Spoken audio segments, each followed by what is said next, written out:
நல்லா வந்தா நாங்கள் எதிர்பார்த்தோம், நல்லா பண்ணுவான்னு எதிர்பார்த்துக்கிட்டு இருந்தோம். சிறப்பாக செஞ்சுக்கிட்டு இருந்தான். ஒரு குறிப்பிட்ட காலகட்டத்துக்கு பிறகு கலராக ஒரு அழகான ஒரு செல்போன் ஒன்று வாங்கி கொடுத்தாங்க. அத்தனையும் குட்டிச்சோராக போச்சு. நோண்டிக்கிட்டே இருக்கான். அத்தனை படங்களும் பார்க்க நம்ம சினிமாவுக்கு தேட்டருக்கு போவோம், ஃபோன் பண்ணுறதுக்கு டெலிஃபோன் பூத்துக்கு போவோம், ஃபோட்டோ எடுக்கிறதுக்கு ஸ்டுடியோவுக்கு போவோம். அப்புறம் என்ன இருக்கு, படிக்கிறதுக்கு லைப்ரரி போவோம். இது எல்லாமே ஒரே செல்லில் வந்துருக்கு.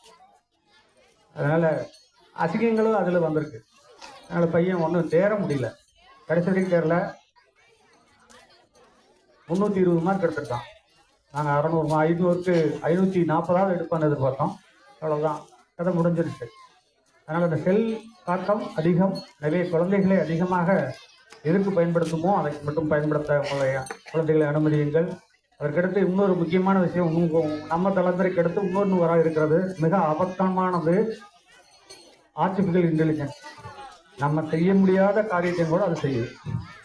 நம்ம என்ன, அதாவது மனிதனுடைய எமோஷன்ஸ் மட்டும் இன்னும் அப்லோட் பண்ணலையா, அது அந்த எமோஷன்ஸ் அப்லோட் பண்ணிட்டாங்கன்னா மனிதனுடைய செயல்கள் அனைத்தும், இந்திரன் படம் பார்த்திருப்பீங்க, ரஜினிகாந்த் அந்த மாதிரி ஆயிடுவார். மனிதர்கள் ஆய்வுவார்கள் என்ற ஒரு அச்சம் இருக்கின்றது. நல்ல வழிக்கு அதை பயன்படுத்த வேண்டும். எனவே